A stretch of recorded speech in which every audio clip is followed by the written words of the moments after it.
nasa puso ko. Ikaw lang ang nasa puso ko. Ikaw lang ang pag-ibig ko. Ikaw lang ang hinahanap ko. Ikaw lang, ikaw lang, ikaw lang. Ikaw lang nasa puso.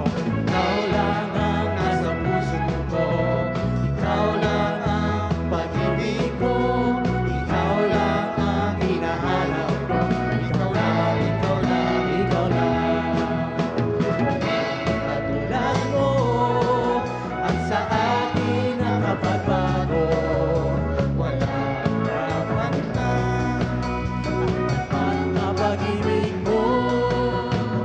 Puso ko ito inaalay sa'yo. Buhay ko, Jesus, gamitin mo. Walang katulad mo. Walang katulad mo. Nasa akin nakapagbago. Walang kapantay ang tapat na pag-ibig mo. Puso kong ito inaalay sa'yo. Buhay ko, Jesus, gamitin mo. Buhay ko, Jesus. Buhay ko, Jesus, gamitin mo. Buhay ko, Panginoon. Buhay ko, Jesus, gamitin mo. Purihin natin, Panginoon. Tayo patuloy na magsaya at umawit sa Kanya ng may buong saya at galak. Kaya lahat po tayo ay sumigaw sa galak. Ang lahat ng nilalang. Purihin ang Diyos ng may kagalakan. Sumigaw sa galak. Ang lahat ng nilalang. Purihin ang Diyos ng may kagalakan. Wagas na papuri sa Kanya ay ibigay. Purihin siya, awitan siya, luwalhatiin siya. Sumigaw sa galak ang lahat ng nilalang. Purihin ang Diyos na may kagalakan. Sumigaw sa galak ang lahat ng nilalang. Purihin ang Diyos na may kagalakan. Wagas na papuri sa Kanya ibigay. Purihin siya, awitan siya, luwalhatiin siya. Wagas na papuri. Sa papuri sa Kanya ay ibigay. Purihin siya, awitan siya, luwalhatiin siya. Sumigaw sa galak ang lahat ng nilalang. Purihin ang Diyos na may kagalakan. Sumigaw sa galak ang lahat ng nilalang. Purihin ang Diyos na may kagalakan. Ay, sumigaw, sumigaw sa galak ang lahat ng nilalang. Purihin ang Diyos na may kagalakan. Sumigaw. Purihin ang Panginoon at papuri sa Kanya. Kapag tunay na nakikilala natin kung sino ang ating Panginoon, napapansin natin na siya lang ay sapat na para sa atin. Ang mundo ay maraming inaalok, tagumpay, yaman, kasikatan, pero sa huli, si Jesus pa rin ang tunay na puno sa ating puso. Sabi nga sa Psalms 73, "Whom have I in heaven but you? And earth has nothing I desire besides you." So habang inaawit natin ang susunod na awitin, gawin natin itong panalangin ng ating puso.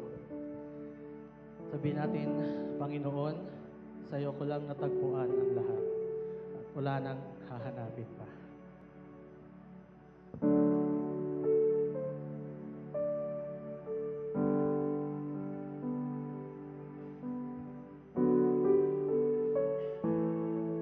Tayo po'y umawit.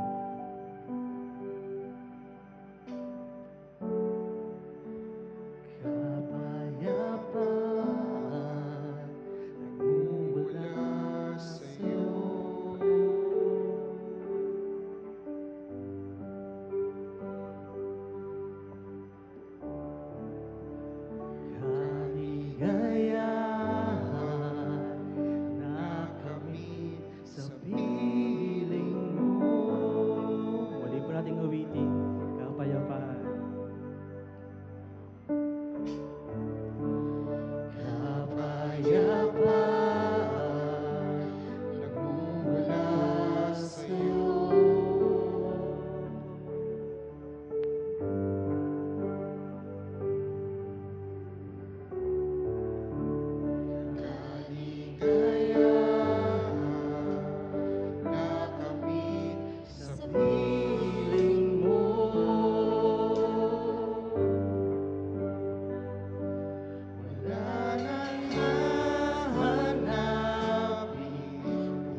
Itaas natin ang ating mga puso sa ating Panginoon. Lahat ilapit natin sa Kanya. Siya ay sapat, walang kapantay.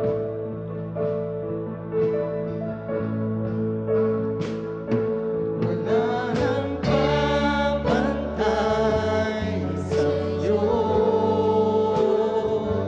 nag-iisang Panginoon, kaya ang naisin ng puso ko, kaya ang naisin ng puso ko, kaya ang naisin ng puso ko sa piling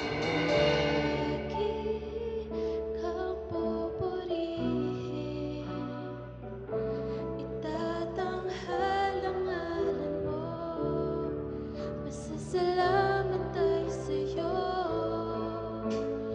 Lagi kang nanaisin,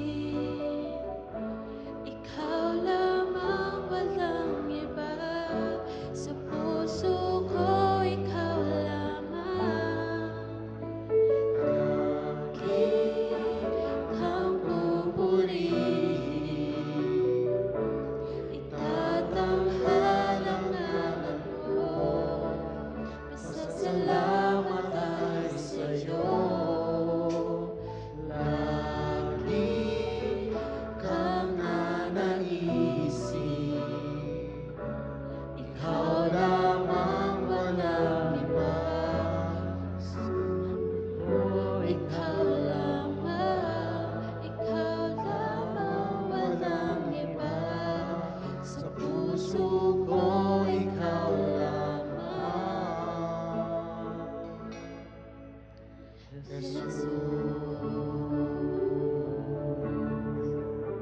Purihin ang Panginoon. Tayo po'y makakaupo na.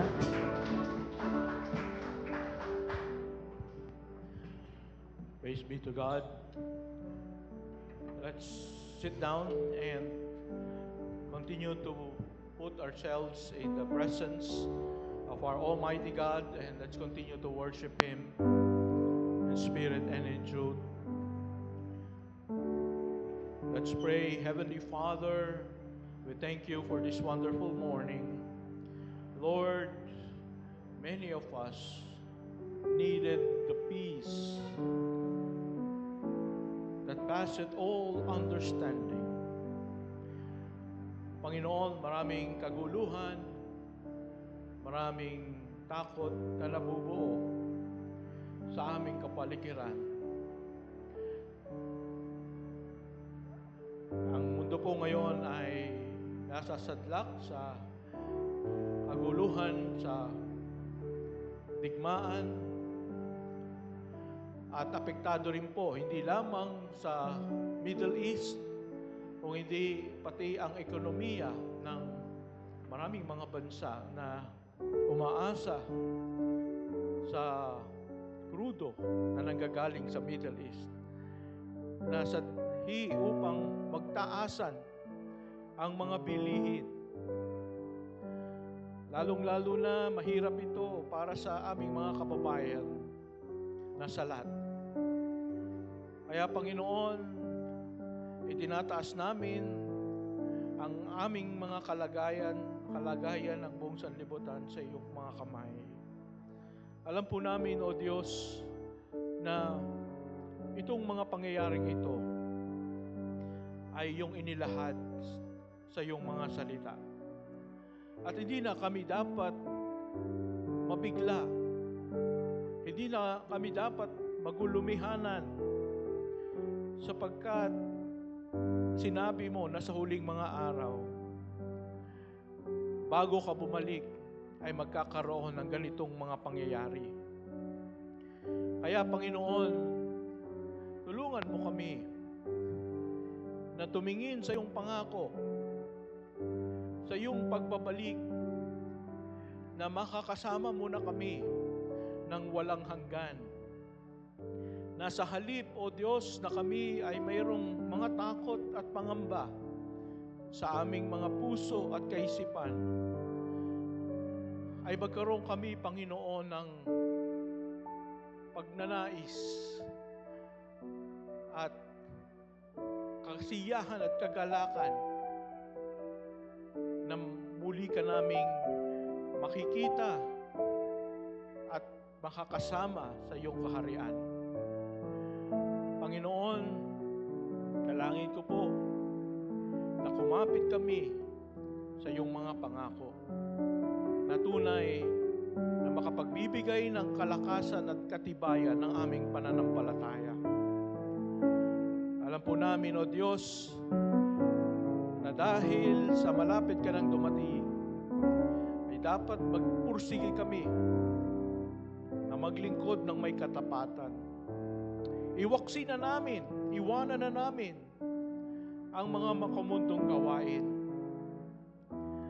ang mga bagay na nagpapabigat ng aming takbuhin sa mundong ito. Upang, Panginoon, kami magamit mo at kami maging mabunga sa paglilingkod namin sa iyo. O Diyos, nawa ang bawat sa amin, Ikaw ang aming naisin, Ikaw ang aming hangarin na makilala ng lubusan upang ang lahat ng takot at pangamba ay maglahong tunay. Tinataas namin sa iyo ang aming pag-aaral ng iyong salita, O Diyos. Mangusap ka po sa amin. Gamitin mo po ako, O Diyos, upang maipahayag ang iyong mensahe. Itago mo po ako, Panginoon, sa likuran ng iyong krus. Ikaw ang maitanghal. Ikaw ang makilala.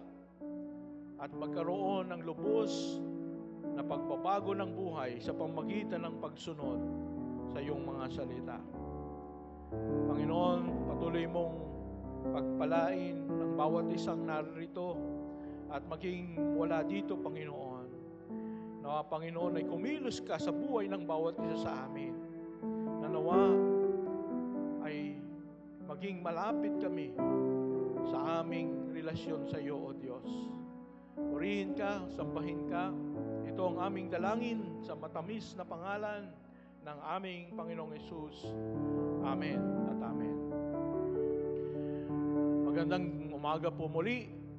At ngayon ay ating babatiin ang bawat isa at kukumustahin kung kumusta na ang ating buhay. Buhay pa ba tayo dyan? Okay, baka humihinga tayo, pero naghihingalo na. No? So, I want us to, everyone to please stand and let's go around and welcome one another in the Lord. Come on, let's sing this song.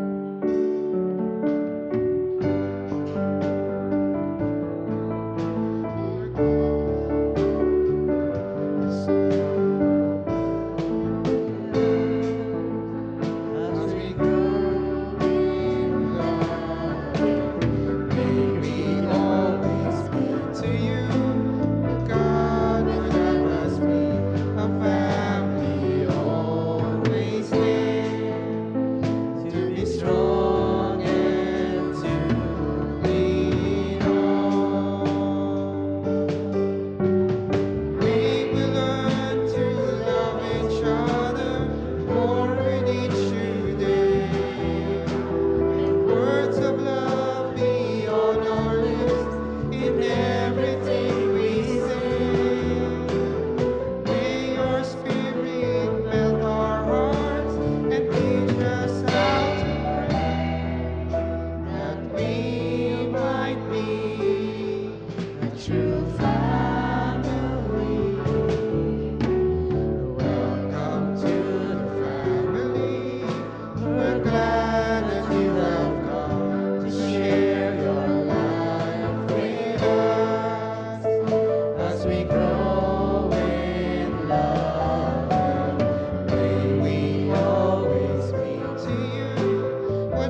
so much. You may be seated.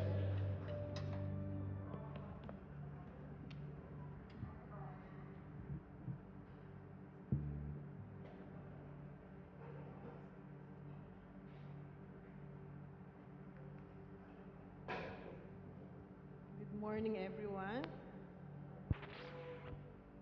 According to 2 Corinthians 9:7, each of you should give what you have decided in your heart to give, not reluctantly or under compulsion, for God loves a cheerful giver.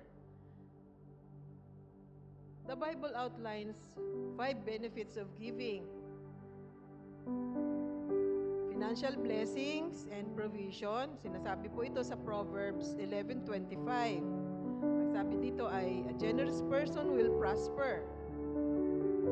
Ang sabi sa Malakay 3:10 promises that if you bring your tithes, God will open the windows of heaven and pour out a blessing. At isa sa mga benefits ay joy and satisfaction. Ang sabi nga sa Acts 20:35, there is more happiness in giving than in receiving. And another is eternal treasures. In Matthew 6:20-21, it says, "Store up yourselves treasures in heaven, where they are secure from destruction or theft." And another benefit is because giving is pleasing to God. Sabi sa Hebrews 13:6, sacrifices are pleasing to God. Ang pagbibigay ay isang form ng sacrifice. At isa pa sa mga magandang benefit ng pagbibigay ay nag-foster ito ng generous heart.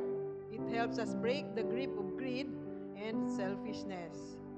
Ang pagbibigay ay nag-encourage sa atin na magkaroon ng empathy and tinutulungan tayo na pagtitiwalaan natin ang God's provision instead of yung ating mga sariling resources. So, ang pagbibigay is a way to demonstrate faith. It breaks the power of greed and become more like Christ. Salamat sa Panginoon dahil binigyan tayo ng disiplina at pinapaliwanag sa atin ang mga blessings tungkol sa pagbibigay. Dito sa SCC, kailangan natin ng mga pondo para sa ating mga ministries.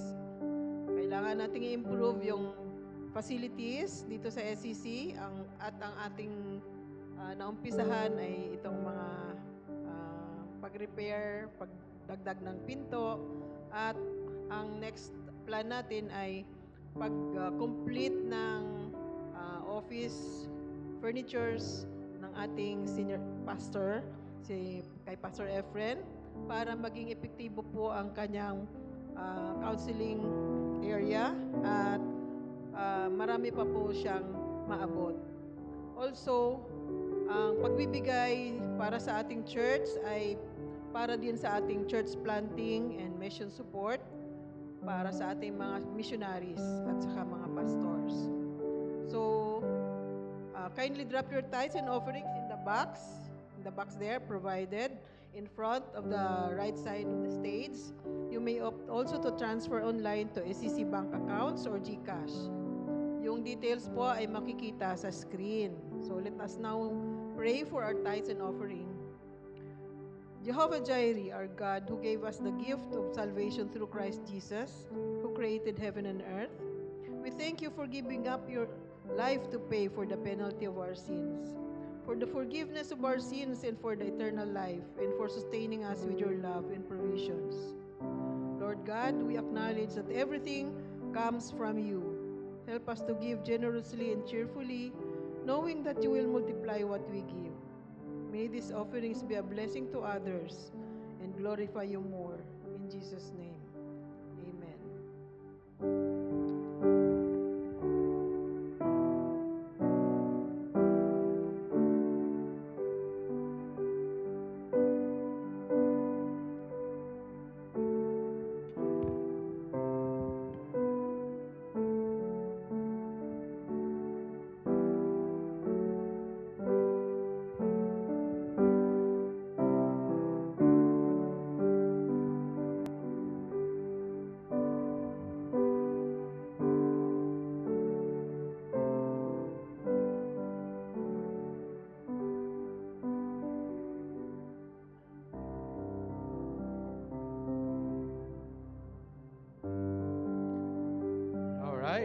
Maraming salamat po. Ah, it's now March. Summer na ba ang March? Malapit na, no? So, umiinit na ang panahon. At I hope na pati ang ating pag-ibig sa Panginoon at pagmamahal sa Panginoon at ating pananampalataya ay kasabay na uminit. Amen. Alright. So, ngayon po, we will continue with our second sermon on the Love Jesus series.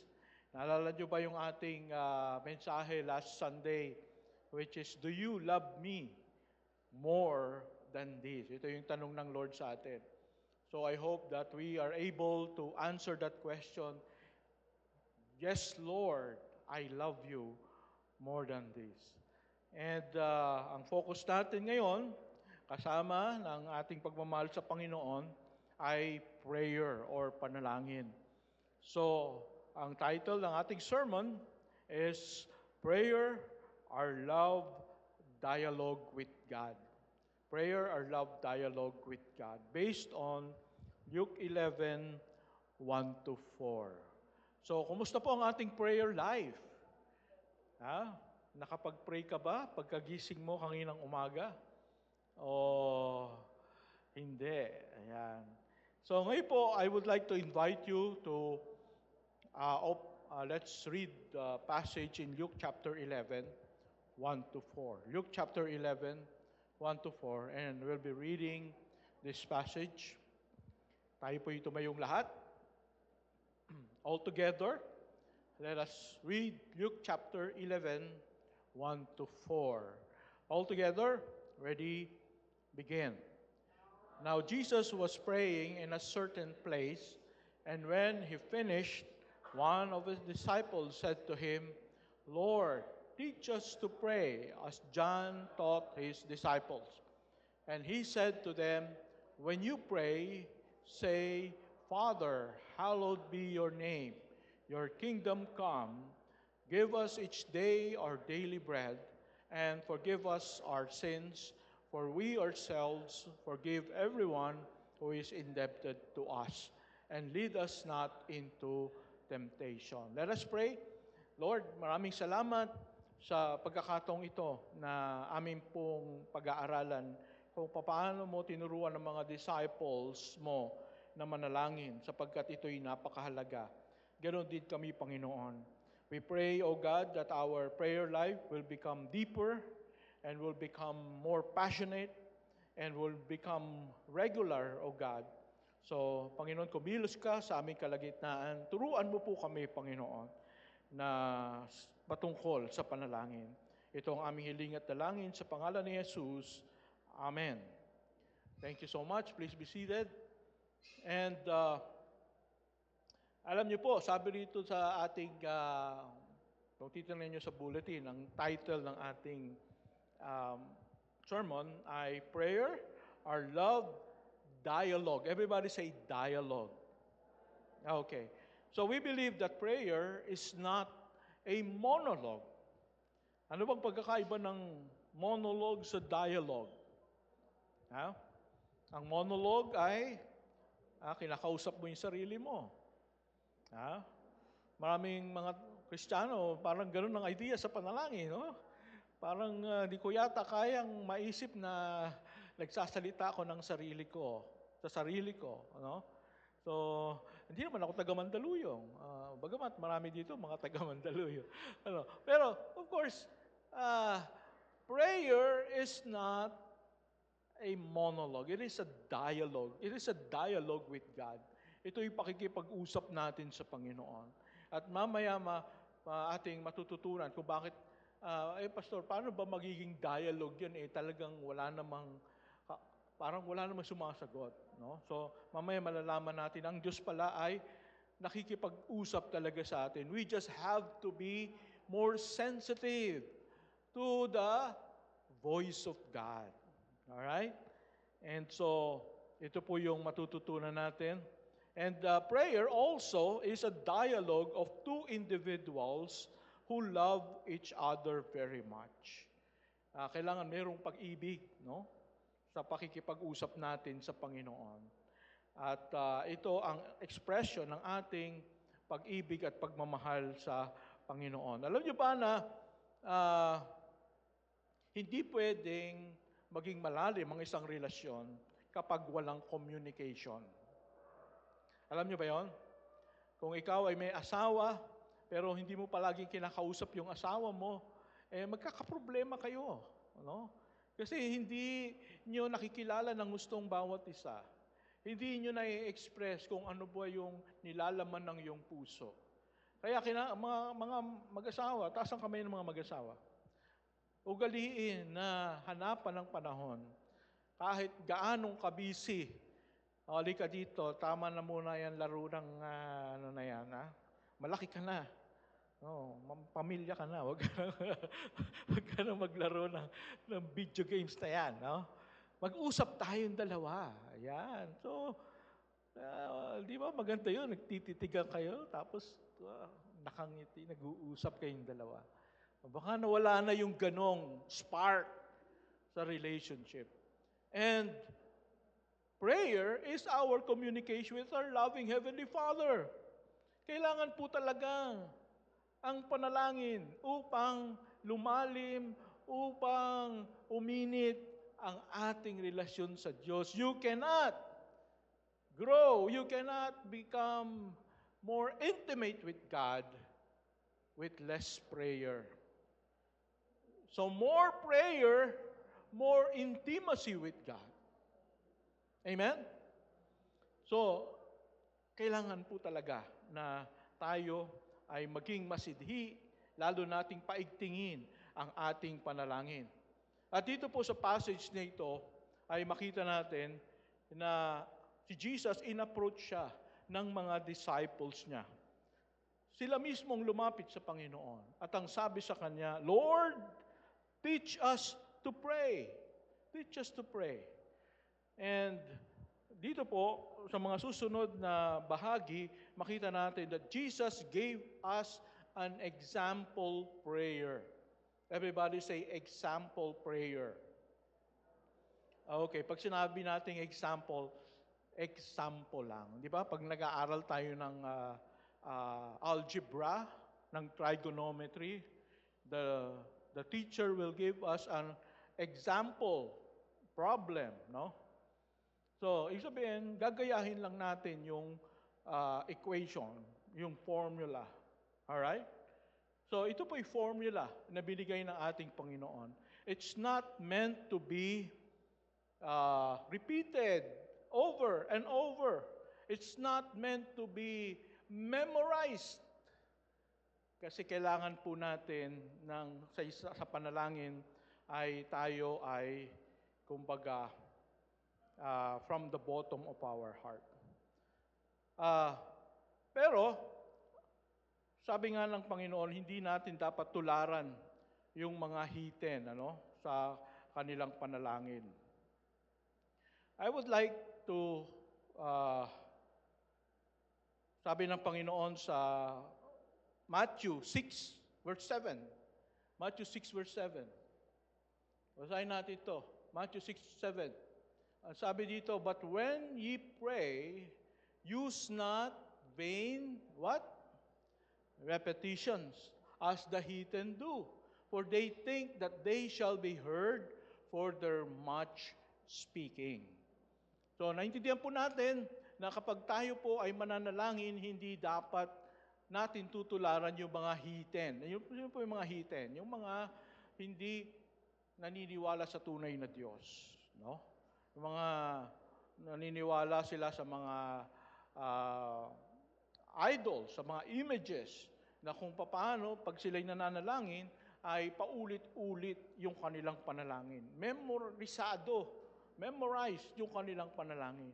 Kaya ang sabi ng Panginoon, huwag kayong tutulad sa kanila kapag kayo ay magpe-pray. Sapagkat ang Panginoon, hindi sa dami ng sinabi, hindi yun ang katanggap-tanggap sa Diyos, kung hindi kung ano yung nasa puso.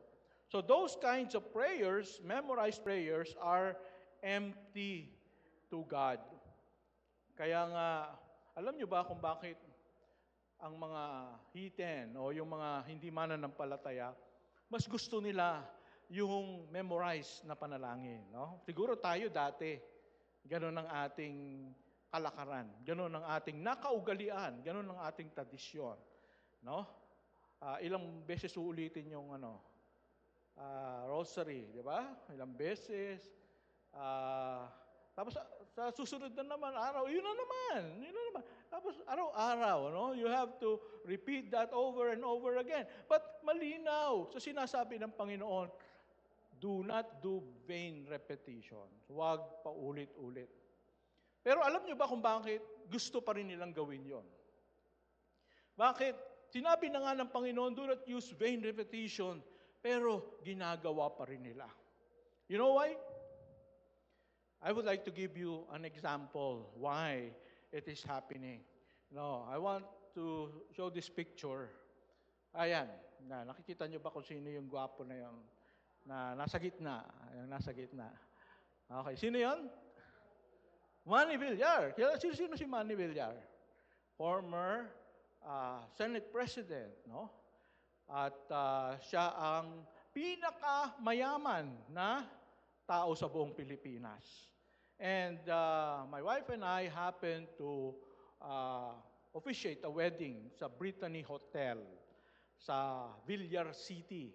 All right? And habang nandun kami, nakita ko, mukhang parang kilala ko ito, si Manny Villar. And nagpa-picture siya. Pwede bang magpa-picture? Baliktad. Kami po yung nagpa-picture. Pwede bang magpa-picture? Okay. Tapos, alam niyo kung ano yung sinabi ko sa kanya? Anong sinabi ko sa kanya? Sabi ko sa kanya,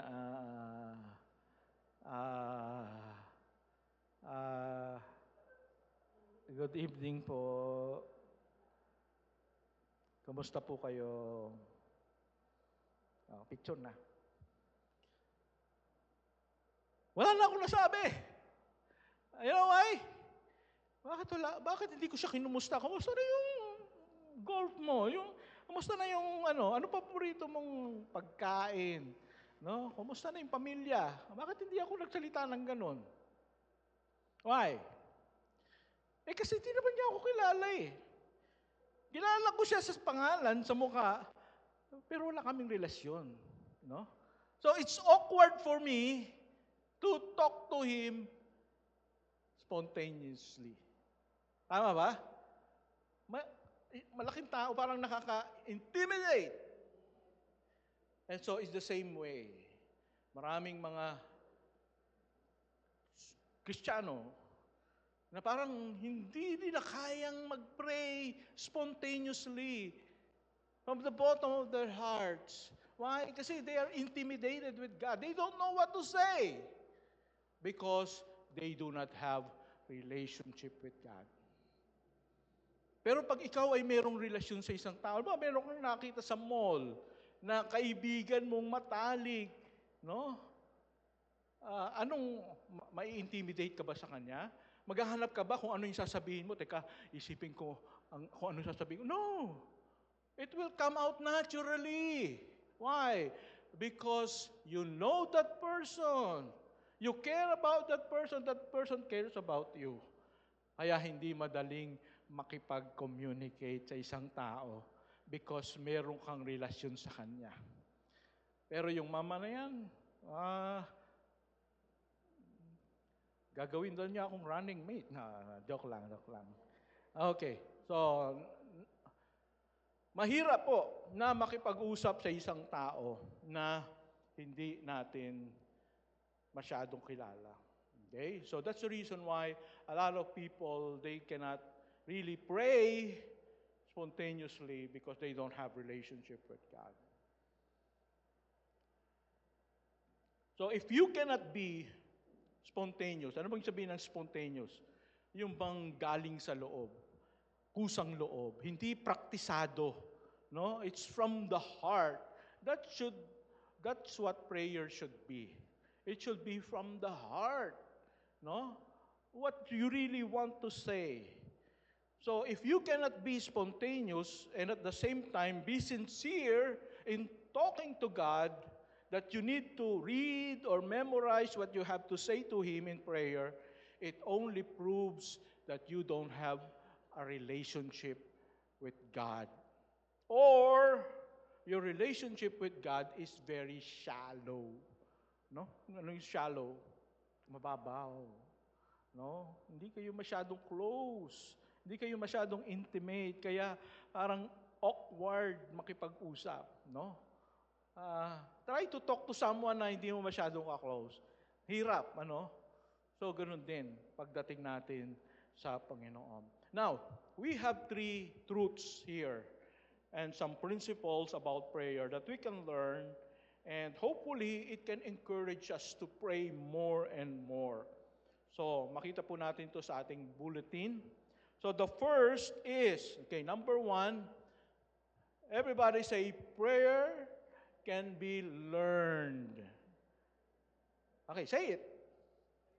Prayer can be learned. Okay, ang panalangin ay pwede pala namang matutunan. Okay, pwede nating matutunan ang panalangin. Kaya nga, ang sabi dito, oh, Lord, teach us to pray. Ituro mo sa amin ang pananalangin. So, pwede itong matutunan. So, yes, you can and I can learn how to pray. So, don't be afraid. Don't be intimidated or don't be awkward in prayer. You don't have to resort to memorizing or reading your prayers because you can learn how to pray from the bottom of your heart just like you are talking to a friend. Okay? So sabi ni Jesus, you are my friends. Tama ba?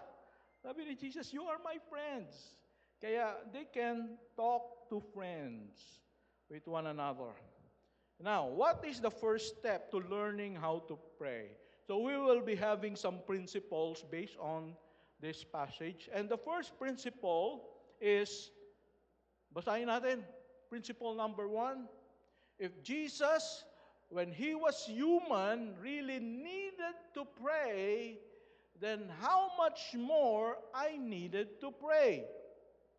Tama ba yun? Ay, makita natin dito sa verse, ano? Sa verse 1. Now, Jesus was praying in a certain place. Jesus was praying. And Jesus was the Son of God. And yet, even if He was the Son of God, He is praying. Siya ay nananalangin. So mga kapatid, kung kailangan ni Jesus na siya ay manalangin, kahit siya ay anak ng Diyos, siya ay nananalangin araw-araw. Siya ay nananalangin all the time. And He commanded His followers to pray. So, Jesus is the Son of God. He needed to pray because He became human. Bakit kailangan mag-pray ni Jesus? Ano ba pinagpe-pray ni Jesus? Well, alam natin si Jesus when He was preaching, so maybe He was praying, Lord, whenever I preach, I pray that, or Father, whenever I preach, you speak to the hearts of the people. Lord, there will be sick people who will be coming to me.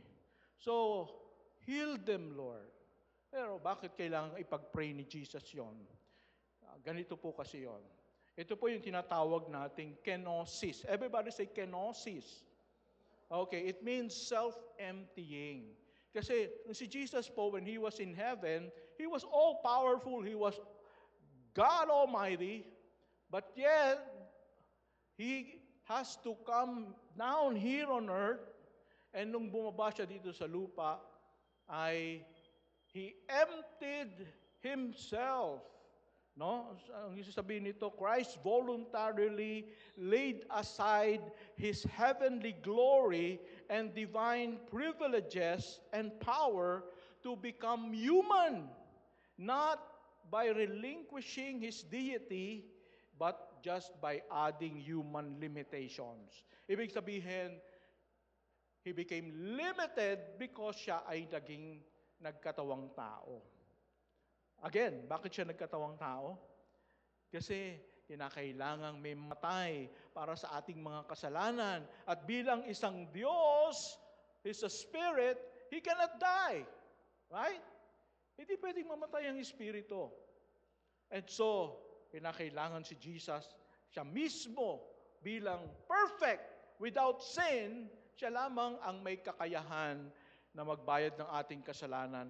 Pero hindi siya pwedeng mamatay kung siya'y mananatiling Espiritu. Kailangan siyang magkatawang tao para siya ay may kakayahang mamatay. Okay, you understand? Alright, so Jesus Himself, He became human. He has a lot of limitation. Kaya, kung titingnan natin bakit nauuhaw si Jesus, bakit nasasaktan si Jesus, no? Kasi talagang He became perfectly human. Kaya kinakailangan niyang manalangin. Kasi wala siyang power of His own. Kasi nirelinquish niya. Iniwanan niya sa langit yung kanyang kapangyarihan. So mga kapatid, kung si Jesus ay nananalangin na siya ay napakalapit sa kanyang Ama, kaisa ng kanyang Ama, ay kailangan niyang manalangin. How much more you? How much more me? Ang dami nating weaknesses. Tama po ba? Ang dami nating problema sa buhay. Jesus was perfect, but we are imperfect. Mas kailangan nating manalangin. Kaya tapikin mo yung katabi mo. You need to pray. Alright? So if you're not praying, you will be in trouble. You will be in trouble. Kailangan natin ang panalangin. Kasi si Jesus, can you imagine? Jesus was traveling with His disciples. Wala silang work. But they need to eat. Saan nila kukunin yung kakainin nila? Hindi naman pwedeng, Lord, nakita po yung mga batong yan, gawin mo pong monay. Hindi naman pwedeng gano'n, no?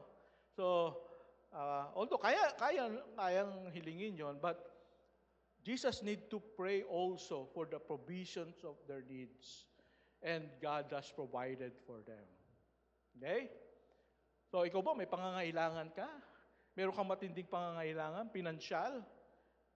Kailangan mong ipanalangin. Hindi yan lalapit sa iyo.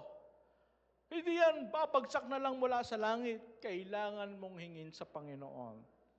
Alright? So, second principle. Second principle is join groups of people who are really into prayer so that you will be influenced to pray more. Okay? Bakit po itong mga disciples na ito, nagkaroon sila ng desire for Jesus to teach them how to pray? Because they belong in Jesus' group. And every time they see Jesus praying, wow, nagpe-pray na naman si Master. Pero makita mo, hindi tayo naubusan ng pagkain. Nakita mo, pag meron siyang hinawakan, gumagaling. May isang patay, binuhay niya. Tapos yung 5,000 men, napakain niya. It must be the result of his prayer life. Parang gusto ko rin yun. Parang gusto kong matutong manalangin. Kaya, nung palagi lang nakikita si Jesus nagpe-pray, sabi niya, Lord, pwede ba? Gusto rin namin yung ginagawa mo kasi nakikita namin yung resulta sa buhay mo, sa ministry mo, ang bunga ng panalangin. Kaya mga kapatid, maghanap kayo ng grupo na mapanalanginin. I hope that we continue. Yung mga family circles natin, I hope that maging prayerful tayo sa ating mga family circles. At makakita tayo ng mga kasagutan sa ating panalangin para mas lalong lumawig, mas lalong maging mainit ang prayer life dito sa ating church. Amen. Okay. So, not only that, nakita din nila yung grupo ni John the Baptist, right? Sa Lord, teach us to pray as John taught his disciples. Ibig sabihin, they're also observing the group of John the Baptist that they're praying. And because of that, there's a lot of people repented of their sins and was baptized in Jordan River because of the results of prayers of John the Baptist and his group. Kaya nung nakikita nila to, may kulang sa akin. Kulang ako sa panalangin. Kaya kailangan kong matutunan ang panalangin. Alright? So, join a group and pray with that group. Third principle, develop a great desire to pray. Kailangan din po natin magkaroon tayo ng desire na manalangin at lumapit sa Panginoon. When the disciples understood the importance and impact and the result of prayer in the life of Jesus, they themselves yearned to learn how to pray. And they asked Jesus to teach them. Hindi sila pinersa ni Lord, "Oy, kayo, luhod. Luhod. Sige, kamay nyo, ganito. Yan. Tapos, yan, mag-pray kayo ng 2 hours. Pag hindi kayo nag-pray, paparusahan ko kayo." Ganun ba ginawa ni Jesus? No. He did not force them to pray. No? They have seen the power of God in the prayer of the Lord Jesus. And so they themselves, nagkaroon sila ng desire. Oh, I really want to learn how to pray. Lord, teach me. Gusto kong matutunan. Kasi, pag wala tayong desire, magpe-pray ka, naku, baka 30 seconds pa lang.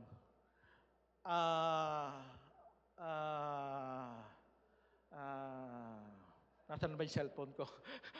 Magbabrowse na lang ako. Wala ka na masabi. No? Kasi the desire is not there. But if the desire is there, alam niyo po, may times talaga, 1 oras, parang ayaw mo pang tumayo. Gusto mo pang manalangin. Kasi nararamdaman mo yung peace, nararamdaman mo yung presensya ng Diyos, nararamdaman mo yung joy. If you are into prayer that deep, that would be the best time of the day for you to pray. Parang nilulook forward mo palagi. Kaya importante mga kapatid, that you develop a great desire to pray. Sabi nga nila, if there's a will, there's a way. If there is no will, there will always be alibis why you are not praying. Kasi, pastor, dami kong trabaho, no? Maglalaba, magluluto, maggaganito. Alam mo, pwede namang manalangin ka habang ikaw ay nagluluto. No? In the form of singing in your mind. No? Kahit nagta-travel ka, pwede kang manalangin. No? Sabi nga ni Pastor Con dati, short prayers. No? Arrow prayer. Lord, help me. Lord, strengthen me. Lord, provide for me. Hindi yung kinakailangang nakapikit ang mata mo. You just have to connect your heart to the Lord and say what you want to say to the Lord. That is already prayer. No? So anytime you can do it. Sabi nga, pray without ceasing. Kahit nakaupo kayo dyan at nagpipreach si pastor, pwede mo pag-pray, Lord, bless niyo po yung pastor namin. Nawa ay palakasin mo ang kanyang pananampalataya. And Lord, yung pong sinasabi ni pastor, gusto ko po yan. Tulungan mo po ako na matutong manalangin. You can pray all the time. No? Hindi yung kinakailangang pwesto ka pa. No? Yeah. Wherever you are, whatever you're doing, you can pray. All right? Number two,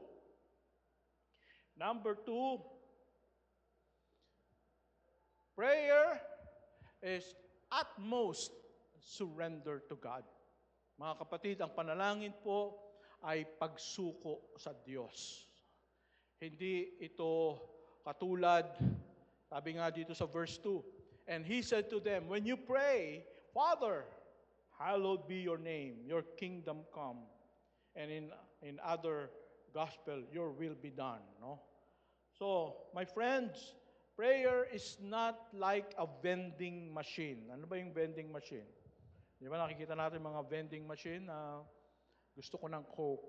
Yeah, maghulog ka ng coin, Coke, lalabas. No? Gusto ko ng 7-Up, 7-Up ang lalabas. No? Minsan, ganun ang tingin natin sa panalangin. No? Lord, bigyan mo ako nito, bigyan mo ako niyan. Puro panghihingi. No? So, ang panalangin po ay pagsuko sa kalooban ng Diyos. Lord, what is your will? Let your will be done. Just like what Jesus said. Not my will, but let your will be done. So, prayer is not also like the magic lamp. Ano yung magic lamp? Is genie. No? The genie says, your wish is my command. God is not like that. That you will be given 3 wishes. Kung ano yung desire mo, bibigay ni Lord. Prayer is surrendering of yourself to God. And, next. Balik. Yan. So, principle number 4. What is principle number 4? Basahin natin all together. Principle number 4, surrender to Jesus by faith so that God can be your Father. No? Napansin nyo, sabi dito, when Jesus prayed, Father, He calls God Father. And sabi niya, kapag kayo mananalangin, tatawagin nyo ang Diyos na, ano daw? Father. Okay, what does that mean? If you call God Father, then you are His children. Tayo ay anak ng Diyos. At paano tayo magiging anak ng Diyos? Of course, by faith in the Lord Jesus Christ. That we accept Jesus Christ to be God's promised Messiah. And only then, if we do that, kapag tinanggap natin siya bilang ating Panginoon at tagapagligtas, only then we can have a relationship with God as our Father. And we can be His children. Okay? So, mahirap po mga kapatid, mananalangin ka, wala kang relasyon sa Diyos. Katulad nung pinakita ko sa inyo example si Manny Villar. It's so hard to communicate with Manny Villar. Bakit? Sino ka ba? Bakit mo ako kinakausap? Siguro sasabihin niya sa akin gano'n, ano? Security! Sino to? Bakit kung ano-ano nung sinasabi sa akin, no? Wala kaming relasyon, just like that. So we need to have first a relationship with the Lord Jesus. So kumusta kayo? Sigurado na ba kayo sa relasyon natin sa Panginoon? Sa relasyon mo sa Panginoon? Kinilala mo na ba siya bilang Panginoon at tagapagligtas? Sigurado ka ba na ikaw ay anak ng Diyos? If yes, then good. You can start. Principle number 5. And then Jesus said, Father, hallowed be your name. Everybody say hallowed. Ano ba to? Hallowed o hallowed? Ate Vance. Hallowed. Hallowed. Okay. Yeah.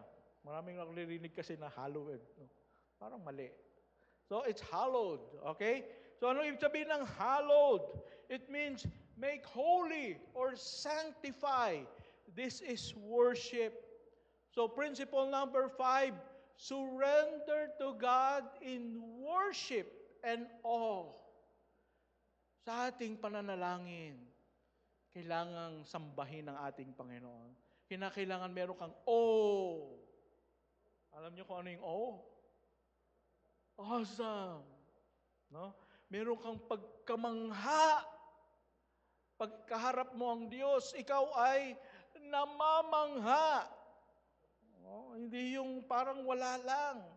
Hindi yung parang ang kausap mo, parang kung sino-sino lang. No. Kinakailangan, ikaw ay namamangha. Ako'y namamangha sa iyo, Panginoon. You are Almighty. Lahat ng nilikha mo, nakakamangha. Alright? So, ipadama natin sa Panginoon. Ang alam nyo ba yung word na worship ay from the Old English word na worship. Yung kanyang worth. No? Alam natin yung kanyang worth is worthy. So, we recognize that God is really all worthy of our highest respect and awe. So, wag yung magpe-pray ka, hingi ka lang ng hingi. Walang pagsamba. No? Kailangan po tayo may pagsamba. Mayroong pagkamangha sa ating Panginoon when we pray. Now, here's the problem of many Christians today. Why their prayers are not effective. And this could be your problem. Na-experience nyo na ba na magpe-pray kayo pag umaga? Pero parang dry. Parang ang hirap lumabas ng word sa iyong bibig. Na-experience mo ba yun? Let me explain. With this, noong 1940, meron pong isang fictional book na sinulat si C.S. Lewis. Okay? Narinig niyo na ba si C.S. Lewis? Okay, meron siyang book na sinulat. Fiction po ito, parang story. Pero hindi naman siya true story. No? Pero naka-base siya, yung story niya, sa katotohanan ng Bible. Gumawa lang siya ng story. So parang Narnia. No? Hindi siya totoo, pero based on the truths of the Word of God. Now, anong story nitong Screwtape Letters? So this is the title of the book. Itong Screwtape Letters, it's about demons. Veteran demons and a rookie demon. No? Veteran demon and rookie demon. Ngayon, nagtuturuan sila. Yung veteran, siya yung si Screwtape, siya yung mentor nitong, nakalimutan ko yung pangalan niya, na rookie demon. At ang tanong nitong rookie demon, Master, kasi inassign tayo ng ating master na si Lucifer na i-tempt ang mga Christians para hindi sila mag-pray, para hindi sila magbasa ng Bible. Ano pong pinaka-effective na strategy para hindi sila mag-pray at magbasa ng Bible? Alam nyo, ang sabi ni Screwtape Letters ay simple lang yan.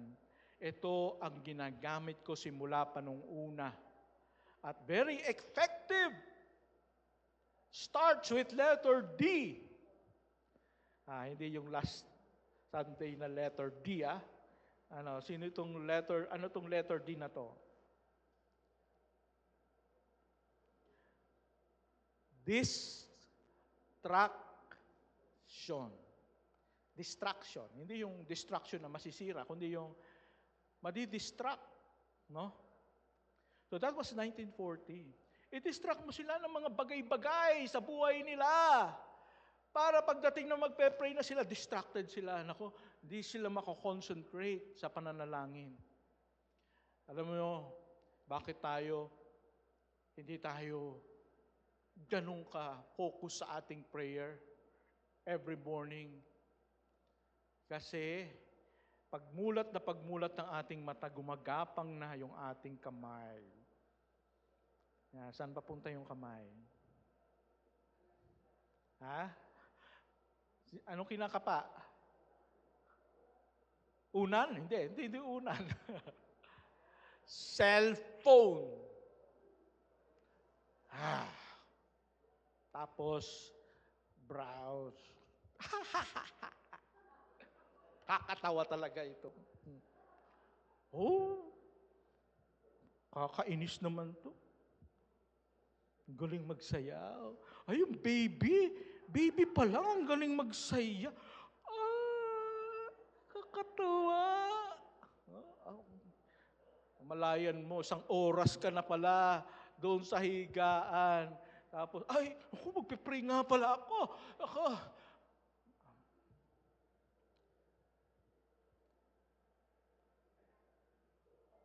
Lord, parang hindi kita maramdaman. Bakit ganun? Parang ang layo-layo mo. Sinong may kasalanan? No? Kasi distracted na tayo. Ang hirap ng mag-express ng worship. Kasi kung ano-ano nang pinasok natin sa mind natin, na-entertain na tayo. At kung ano-ano pang nakita natin na masama. Kaya it's so hard to communicate to God. Sinong aamin? Umaamin na po ako. Ay, ako lang. Maamin na. Okay. When I realized that, oh my! Kaya pala. So starting today, Lord, hindi ko pupulutin o hindi ko dadamputin ng cellphone hanggat hindi ako nakakapag-pray, hanggat hindi ako nakakapag-devotion. Tsapwera ka sa akin. Kanginong cellphone yan? We have to control ourselves. We have to prioritize God before anything else. Amen. Let's do that tomorrow. Okay? Let's do that tomorrow. So, mga kapatid, you can also notice that Jesus mentioned to His disciples about the kingdom of God. No? So sabi niya, your kingdom come, your will be done. So, yung pong your will be done in other gospels, kasunod po yun. So principle number 6, surrender always to God's will. Principle number 6. When you pray, surrender always to God's will. It means that when we pray, we proclaim that since we belong to the kingdom of God, then God or Jesus Himself is our King. Tayo ay citizens ng kingdom of God. At Siya ang ating hari. At ang hari natin ang masusunod. Hindi ang ating kalooban, kundi ang kalooban ng ating mahal na hari. Okay? Because we belong to the kingdom of God. He is the King of kings and Lord of lords. So we don't pray, Lord, I want this, I want that. Gusto ko to, gusto ko yan. Hindi. Lord, ano ang kagustuhan mo? Ano ang kalooban mo? Yun ang susundin ko. Yun ang hahanapin ko. Yun ang gagawin ko. Why? Because we are not the king. God is king. We are His servants. That's why we ask the Lord, Lord, what is your will? Let your will be done. And sometimes, mga kapatid, ang kalooban ng Panginoon sa ating panalangin ay no. Sino sa inyo, kapag nasabihan ng no, nakangiti pa. Ay, thank you na sagot mo, no. Gusto ko yan. No! Ah, thank you. Natutuwa ba tayo? Hindi, di ba? Pero ganun talaga ang buhay. Hindi lahat ng gusto natin, hindi lahat ng naisin natin ay kalooban ng Diyos. At ibig sabihin, pag hindi yun ang kalooban ng Diyos, hindi makakabuti sa iyo. Kaya pag sinabi ni Lord na no, thank you Lord. Meron kang mas magandang plano para sa akin. O baka naman, wait. Right? Okay pa yun, no? Sige Lord. Alam ko mabuti naman talaga ito. Ito'y kalooban mo. Pero not now. So I'm willing to wait. So be patient. Alright? But let the will of the Lord be done in our lives. Okay? So, another thing that we can do, mga kapatid, is also pray with the Scriptures. Pray with the Scriptures. Everybody say, pray with the Scriptures. Okay, so we read the Bible, we meditate on what God says. Kailangan unawain natin, hindi lang yung nabasa. Pag tinanong ka, anong nabasa mo? Wala akong malala. Hindi, kailangan i-meditate natin. Anong ibig sabihin nito? And then, we use what we meditate as our prayer. Nakuha nyo? Use that, what you have read, Lord, I want this for my family. Lord, I want this for my church. Sana si pastor ay maging ganito, Lord. Pinagpe-pray ko po siya. No? Pinagpe-pray ko po yung mga anak ko. Lord, i-bless mo kung ano yung sinasabi mo dito sa nabasa ko. Sana ito yung mangyari sa kanila. Yung kalooban mo, gustong-gusto ko yun, Lord. Right? So, in that way, hindi tayo maubusan ng pagpe-pray ko. Kasi di ba? Parang paulit-ulit yung ating panalangin. Lord, kailangan ko nito, kailangan ko niya. Tapos, sabi ko na yun nung 1 year ago, hanggang ngayon, yung pa rin yung sinasabi ko. No. You read the Word of God, and from there, you pray. Use what you have read in prayer. Kasi ang sabi ng Panginoon, hindi pa tayo humihingi, alam na ng Diyos yung pangangailangan natin. Kaya minsan, wag naman yung puro hingi kasi alam na ng Diyos yan.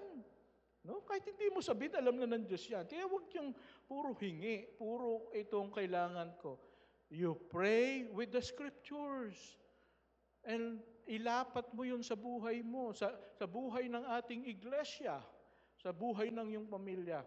At makikita mo, lalalim yung prayer life mo. No? So can you imagine if you pray 1 Corinthians 13, no? Sa buhay mo. Kind. Lord, parang hindi ako kind. Lord, tulungan mo akong maging kind. Di ba? Alright, so that should be the way we pray. We use the Scriptures. And, eto din, importante. We also wait for Him to speak to us in prayer. Kaya nga tinawag natin ang panalangin, ito ay dialogue, hindi monologue. Ang Diyos ay kakausapin ka, hindi lamang sa pamamagitan ng salita. Yes, minsan ang Diyos gagamitin ang Kanyang word to talk to you. But sometimes, God also speaks in a still, small voice. When you keep yourself silent, Lord, please speak. I am listening. No talking. Just listen. And you know, habang tumatagal na ganyan ka, the Lord will speak to you in your heart. Of course, you won't hear audible voices, but you know it's from the Lord. Di ba? Sabi nga, my sheep hear my voice, and they know me. Alam mo na yung pangungusap sa iyong puso, yun ay galing sa Diyos, not just your imagination.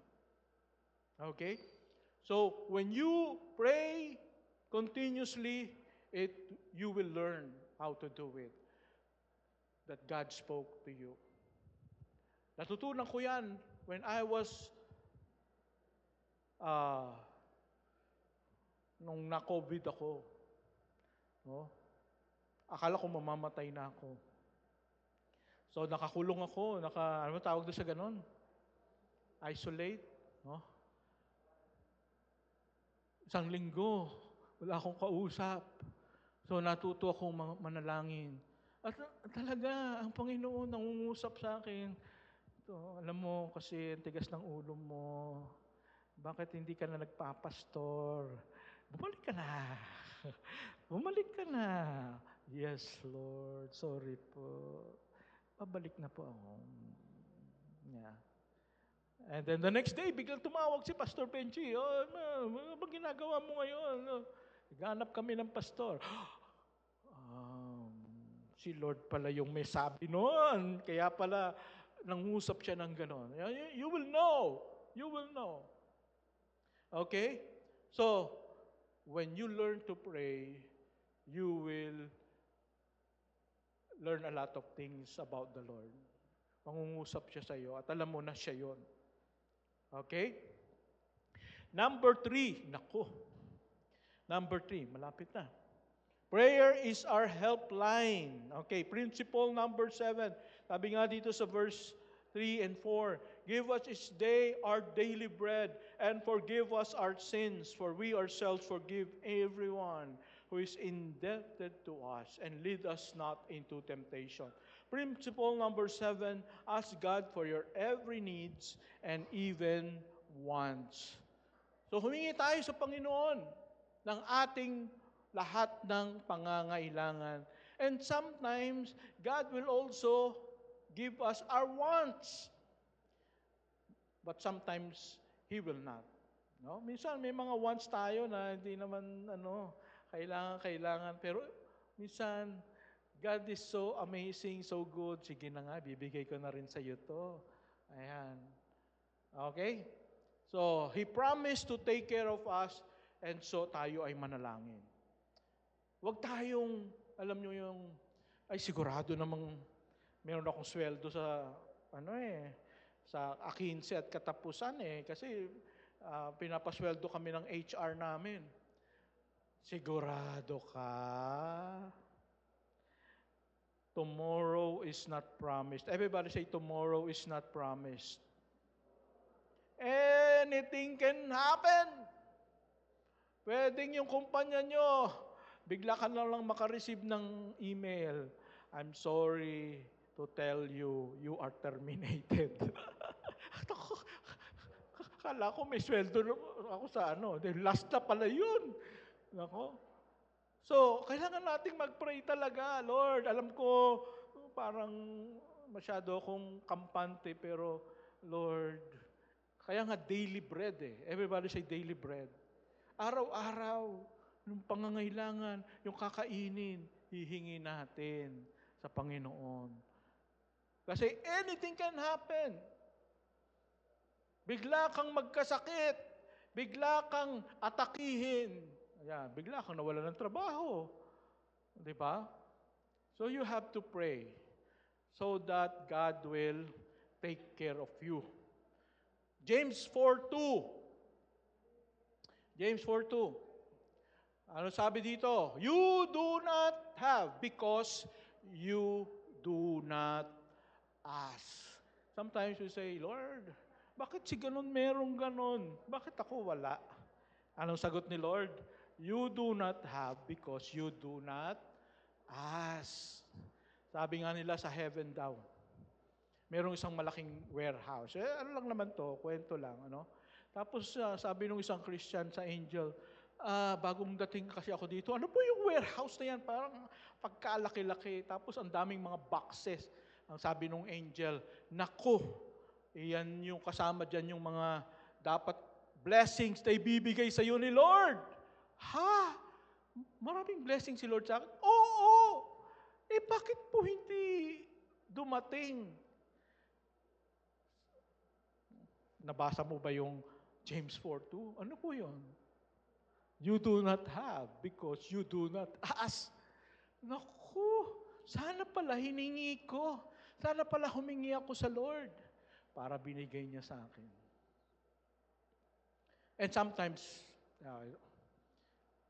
when I remember this, when my kids were very young, I told them, mga anak, mag-pray tayo ng sasakyan. Kasi di ba may sasakyan si Daddy? Opo. Ayan. So ito, pagpe-pray natin. Kasi nung time na yun, bagong labas. Mitsubishi, Adventure. Sabi ko, ang ganda nito, Mitsubishi. Nakapaglaway. No? Naglalaway ako sa Mitsubishi Adventure.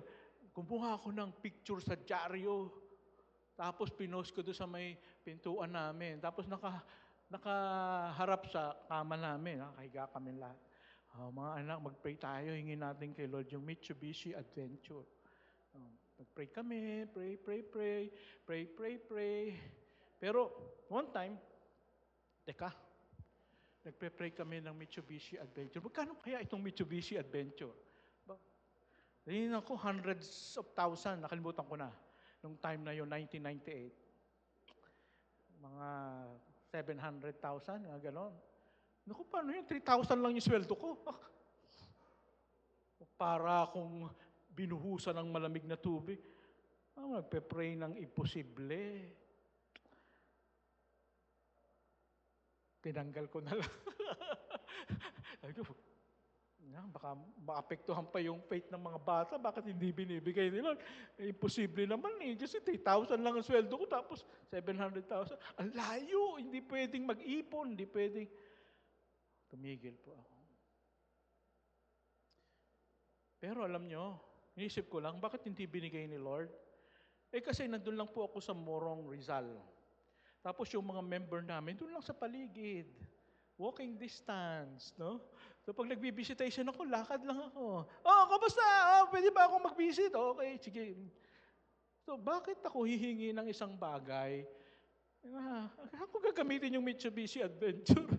Nagagandahan lang po ako eh. Parang, wow, sarap, Mitsubishi Adventure. Pero, hindi ko kailangan. Pero nung kailangan ko na, nakatira ako sa Mandaluyong. Tapos, saan ako nagpapastor ngayon? Solace of Christ. Actually, hindi na ako nagpe-pray. Pero, may nagbigay sa akin ng second hand na Mitsubishi Space Gear. Yan. So, may Space Gear ako. Pero, walang aircon. Ako, basang-basa ako ng pawis, Lord. Walang aircon. Okay, tapos, napalta ng Ford Everest. Naku, kakalampag-kalampag naman sa, Pero siguro, why? Bakit second hand? Teka, hindi ka pa nga masyadong marunong kung mag-park ka nga, gas eh. Tapos bibigyan kita ng brand new. Pero 2021, my son called me from Australia. Daddy, may pa-birthday ako sa iyo. Kumuha ng brand new Geely. Brand new. Bahala ka na kung anong gusto mong piliin. Akong bahala. That was 2021. Nag-pray kami 1998. How many years? Pasensya na, hindi po ako magaling sa math. No? Ilan? 17 years? Parang ganyan, no? Biro mo yun? 17 years before God can really give me a brand new car. So mga kapatid, pag magpe-pray tayo, wag nating ibabase sa ating kakayahan, sa ating sweldo. No? Kasi ang Diyos may kapangyarihan yan. Kahit wala kang kakayahan, kahit maliit ang sweldo mo, pagkalooban niya ng Diyos, He will make a way where there is no way. Amen? So huwag tayong mahihiya. na lumapit sa Panginoon at humingi. O sabihin mo sa katabi mo, huwag mahihiya maghingi sa Panginoon. Okay? So huwag mahihiya. Lord, kailangan ko po ito. Ipagkaloob po. Wala akong masyadong sweldo, pero you are my God. You will provide for me. Amen? Next. Next slide, please. Okay. Principle number 8, ask God to always purify your relationship with Him and others. So sabi doon, and forgive us our sins, for we ourselves forgive everyone who is indebted to us. So every day, mga kapatid, hihingi tayo ng tawad sa Panginoon para malinis po yung ating mga puso, yung ating relasyon sa Diyos, yung ating relasyon sa mga tao. Importante. Alam niyo po, ang panalangin parang pag-shower, parang paliligo. Na kinakailangan every day you have to do it so that you will be fresh again for the next day. Amuyin mo nga yung katabi mo. Kapatid, naligo ka ba ngayon? Parang may naaamoy ako. Na? Tamad maligo. Dapat po hindi tayo tamad maligo spiritually. Every day when we pray, we are taking a shower. Humingi tayo ng tawad sa Panginoon para tayo maging malinis sa harap ng Diyos. And lastly, principle number 9. Ask God to lead you towards victory over sin and temptation. Sabi nga, and lead us not into temptation. Sometimes I was asking, bakit kaya ang prayer, lead us not into temptation? Bakit? Ililid ba tayo ng Panginoon sa temptation? Hindi nga, lead us not. Ibig sabihin ng nitong prayer na ito is that you ask God for leading on how you will overcome temptations in your life. Mga kapatid, this is the most important thing because sometimes we have weaknesses, we have temptations na hindi natin talaga kaya. Kahit anong gawin natin, hindi natin kaya. Pabalik-balik tayo dun sa luma nating mga sinful habits. But we can pray, Lord, I don't know what to do. I am at the end of myself. Ginawa ko na lahat, pero hindi ko pa rin magawang iwanan itong kasalanan ito. You pray, Lord, lead me. What is the strategy? What is the way? What is the truth that I must know so that I can really overcome this temptation?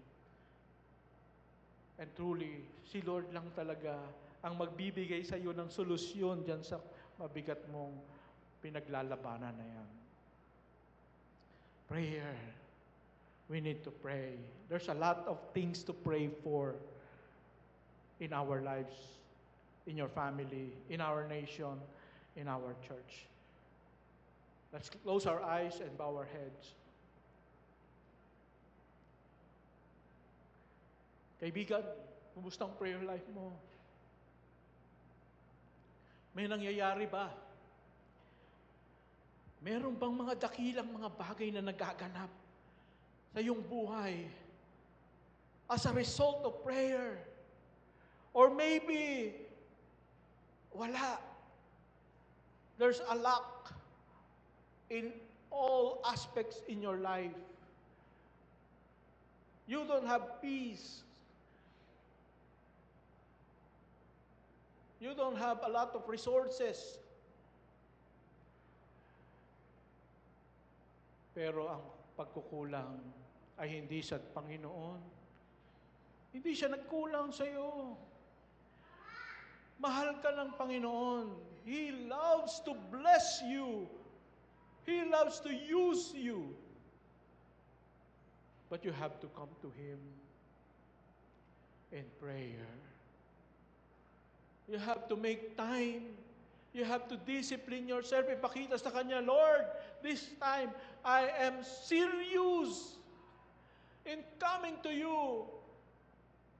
I will discipline myself so that I can pour out my heart to you daily, every day, so that I can experience you more and we can have sweet fellowship every day.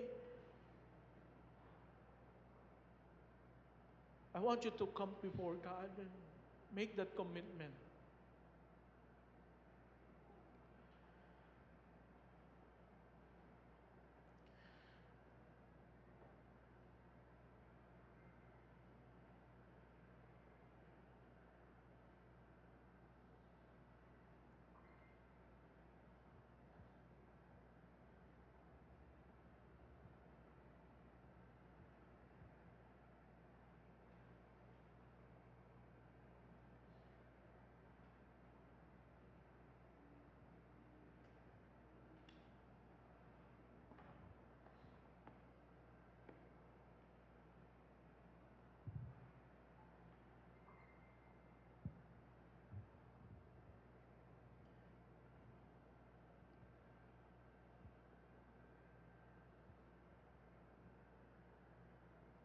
Let's all stand, everyone.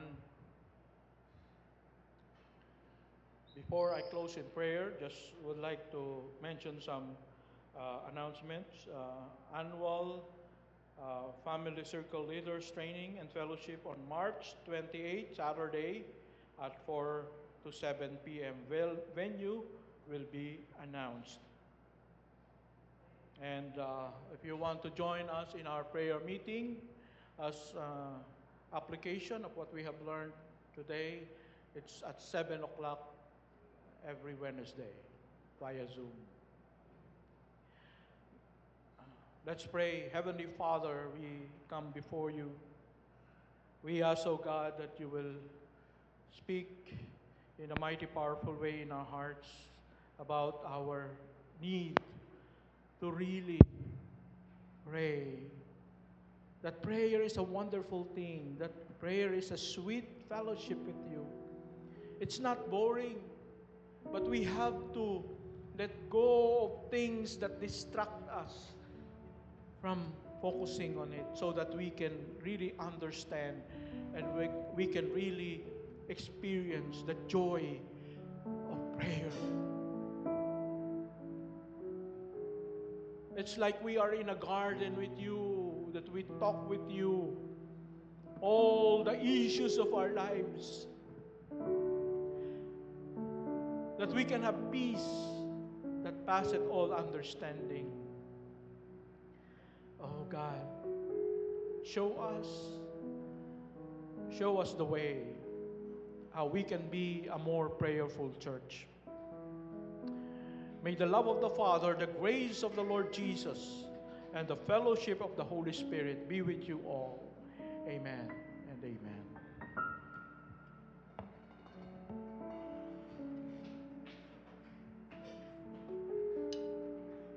Sa ating pagtatapos, patuloy po nating purihin at sambahin ng ating Panginoon. Magalak at magsaya sa presensya niya. Kaya lahat tayo ay muling sumigaw sa galak ang lahat ng nilalang. Purihin ang Diyos na may kagalakan. Sumigaw sa galak ang lahat ng nilalang. Purihin ang Diyos na may kagalakan. Wagas na papuri sa Kanya ibigay. Purihin siya, awitan siya, luwalhatian siya. Sumigaw sa galak ang lahat ng nilalang. Purihin ang Diyos na may kagalakan. Sumigaw sa galak ang lahat ng nilalang. Purihin ang Diyos na may kagalakan. Sumigaw. God bless po and see you again next week.